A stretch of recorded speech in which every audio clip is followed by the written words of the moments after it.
Next thing we got to do on this mule is replace this U-joint right here for kind of obvious reasons. Let's see how the bearings are just gone. These are a real pain. The way they come apart, there's actually little clips inside of there on all four of them. And you're supposed to take those out, and then you can drive your bearing cups out. Kind of, I don't really know what the best way to do that would be, but this one's in such bad shape. I think instead what I'm just going to do is remove it with a torch.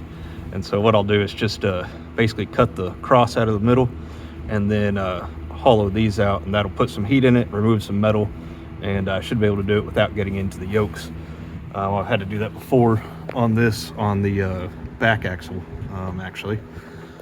So that's what I'm going to do. We'll just torch this apart, and that ought to, it'll be a lot easier trying to mess with them clips. They're all rusted, and the bearing cups are cracked, and it's falling apart anyway. So yeah, well, let's get the torch fired up and get rid of this whole bearing.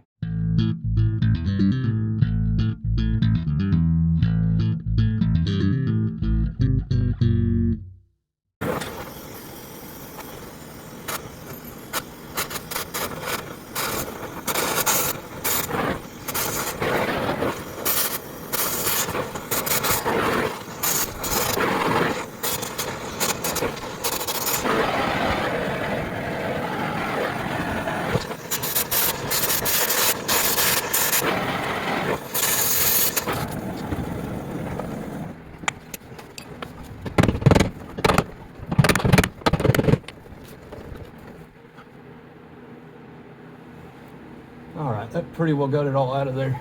I'll let that cool down for a minute, and then I'll take a hammer and cold chisel and just start breaking that up, and then I'll come back. Everything's getting pretty hot. I don't want to overheat. Seals in the differential here, which we may be getting into anyway. I'm not sure yet, but let this cool down, and then start breaking all them pieces out of there. It's mostly slag that's left in there at this point, and then I'll torch the middle of the cups out, each one independently, and then knock them out as well. So I'll be back here in a minute once we get there. Okay, this is that shaft I was just working on. This is the end that I had to torch out. Torch the bearings out. As you can see, it's fine. Nothing wrong with it. Here's one of my bearing caps. One way to get them out of there. And of course, there's the new one. This is the carrier bearing. This is the old one, and it's not in just terrible shape, but it is starting to make some noise, and it's got some play in it, and it needs to be replaced. And we kind of had to take it off to get that apart and get it all out anyway, so might as well. At this point, just tap it off. There's a set screw here and here that you have to loosen up, and then this is kind of an unusual one. It's got these weird covers, like seals on the outside of them here. So anyway, though, this is a self-winding bearing. You can see it's turned in there. That's normal. It's supposed to be able to do that.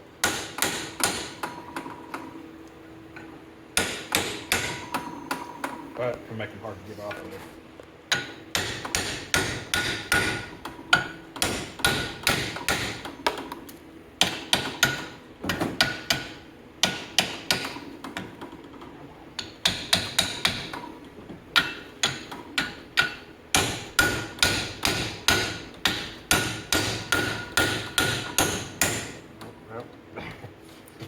It's real messed up now. There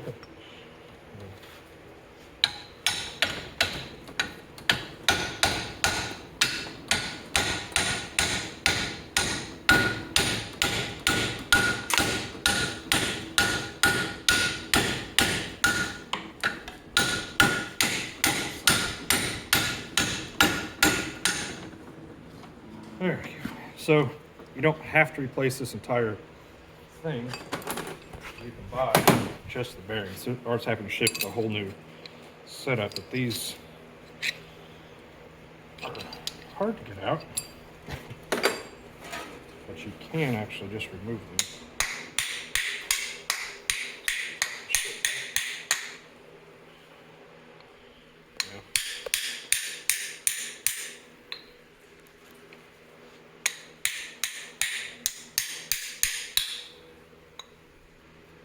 Honestly, never had one that was this tight.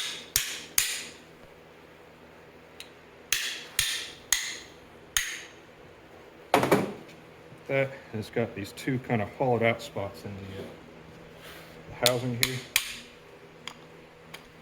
The bearing comes out. So self-lining bearing is called pillow block. And then, like I said, the particular one has these kind of interesting seals. I've never actually seen one like that, so kind of a cool setup. But anyway, we have all new one here. So let's replace it with a new.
See that shaft's where that seal's been kind of getting into the shaft right there.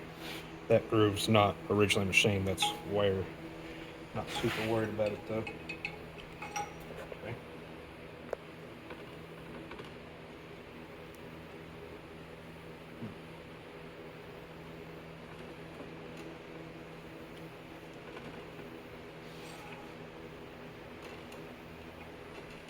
Just that.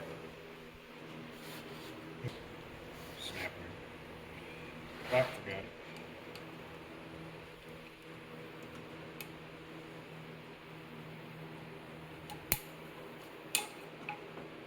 That would have been frustrating.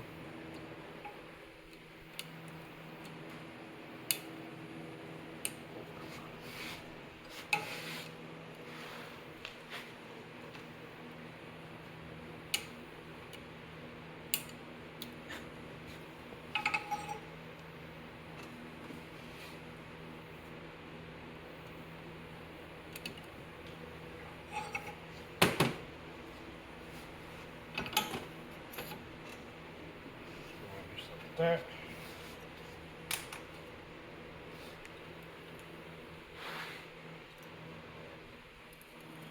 Now those bearings should be easy to get on there like that because they're held on with these set screws. So you shouldn't have to beat them on, or at least not very hard.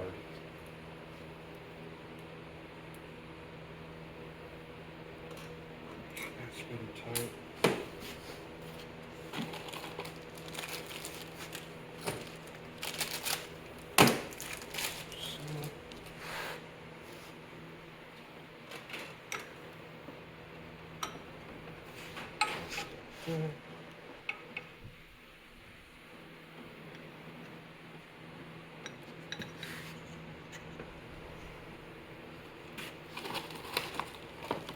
A little bag of hardware.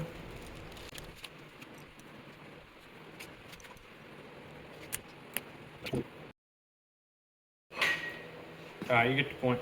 Just put all these screws back in here, and then the carrier bearing will be replaced. And then I'll show you what we had to do to get that U-joint the rest of the way out and to get this carrier bearing off our machine. It's kind of a silly design. It was a lot of work, so anyway, I'll show you that here in a second. All right, so there's got to be a better way to do this. So if anybody knows, it'll be too late to help me, but please leave it in the comments. But we had to take this floor plate off in order to get the shaft out. In order to do that, you got to take the gas tank off, and you got to take, there's a plastic piece here. You got to take the plastic cowling off the front because there's a gas tank mount like way over here. So you got to take all this plastic off in order to get the gas tank off, just to get to the carrier bearing so that you can get the drive shaft out. And the problem is the carrier bearings actually sticks up above the floor and mounts on right here, but there's a little raised cover that goes over it that bearing sits in. And so you literally can't fit it off of this cross member right here without taking the floor off, and obviously you have to take the gas tank out just to get the bearing off. So that was frustrating, but it didn't take too long. Not a very good design. While we're here, I'm gonna go ahead and do this U-joint. So we'll get it off of here next. And then this is the end of the one that I torched apart. So to knock the rest of these cups out, sometimes you just do it with a hammer. Put a clip on here. Okay.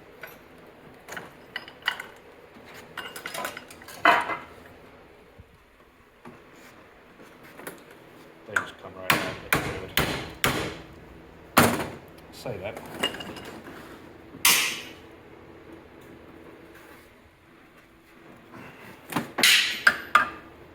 Lucky drop it.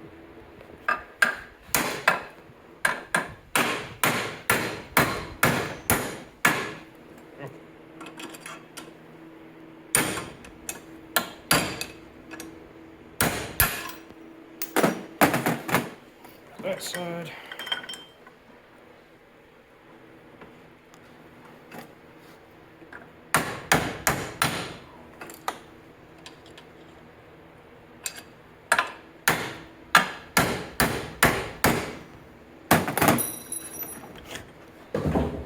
Throw everything on the ground.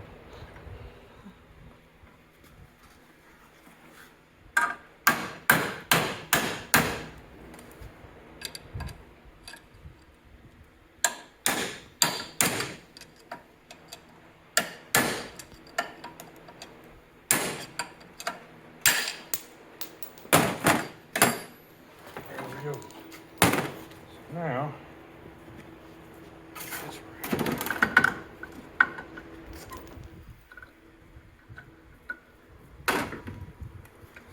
Go back in here, and here in a little bit I'll rebuild this and put the bearings back in it. We can do it up here. It will be easier. But I'll go ahead and get the other ones apart first. We'll do them. So these have clips on the inside, which is really inconvenient. I don't have any good tricks for getting those off for you, but you can get them off of there. I've got this one off. Here's a good trick though for actually getting that cup out of there. Put a socket that fits around the outside, so you're actually hammering on this part, not on the pin or on the cup. You're hammering on the yoke. It doesn't have to be a socket. They're just convenient to make them in all different sizes. You get one that fits about anything. And you hammer on this.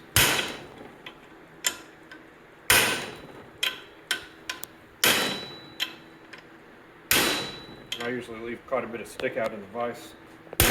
It's the inertia of this part moving faster than this that's actually driving it out. You can see it's already starting to come.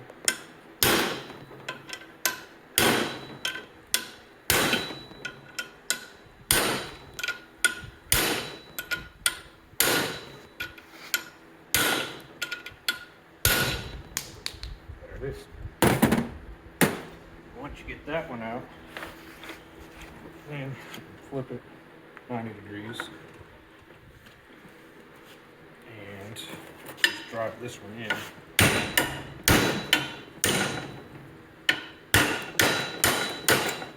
Like so. And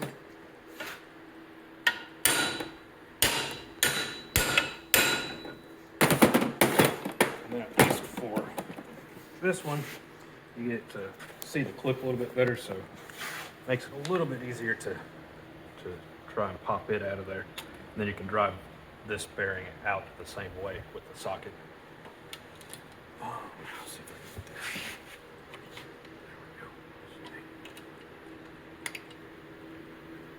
Just like that.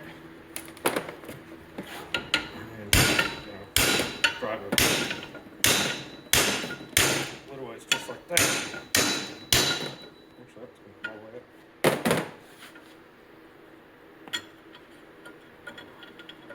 There we go. Now that actually still had a pretty good seal on it. These weren't near as bad as the other ones, but it's quite a bit of work to get to where you can actually get this shaft off. So we're just replacing all of them wholesale while we're here. So anyway, now I got to do basically the same thing on this side. I'll dig one of these clips out. We'll use that same trick. It won't work quite as fast because I'll have to have it straight in the vise. And then same thing, drive it through, get the clip off, get the other one out the other way. and then we'll have these out. So there's this handy trick for you for driving off needle bearings. All right, guys, we're putting this drive shaft back on, this guy here. And these new U-joints came with greasers, which actually I prefer. But this little shield there, it was actually hitting it. So I just bent that out of the way a little bit, added a little bit of clearance. Now, as you can see, it doesn't hit it. So that's all good. Moving on, we got another U-joint right here. And this one also has a grease cert on it. And that is very close. So what we're going to do is just move this out of the way. And I'm going to grind off this corner just to add a little bit of clearance. Now, in theory, there's no way that should ever hit that. Carrier bearings right here. So that should not move. But if, just to make me feel more comfortable, I'm just going to kind of grind a little bit of this corner off of here. Add a little bit of clearance. Up on the front end, this one ended up with 2 grease certs. And it's pretty close. Let's see from that side. And from this side. It's right there. So, it's clearly not designed to have a grease certs. Remember, this is the one that went out. I put the grease certs, though, on the yoke that's connected to the spline here, not on the shaft. So if this U-joint does go out again, the grease certs are going to be attached to kind of the fixed point, not the loose point that's going to be doing all the flopping around, hopefully. So that was, to be honest with you, kind of a happy accident, just the way it worked out. And the reason that it has 2 grease certs is also just a mistake on my part. I broke one of them bearing cups, as you remember, and when I put the we got a new one, and when I finished rebuilding these, I accidentally installed one that had a hole in it for a grease cert. So I just put a grease cert in it. The other option would be to just stick a plug in there. But either way, it's going to have something sticking up to get a hold of it with a wrench. And it is tight right there, but it doesn't hit, and there's no discernible play in the shaft, so that should be fine. So, all right, here we are looking at this from the top side. I just ground just this corner off right there, and I think, as you can see, all the clearance in the room right there. Didn't even affect the actual floor. It's just this lip. I just kind of ground that 90 off right there. So, all right, plenty of room now. Back to finishing the install. So I just need to tighten up the bolts on the carrier bearing there. Well, that's it, actually, on the front drive shaft.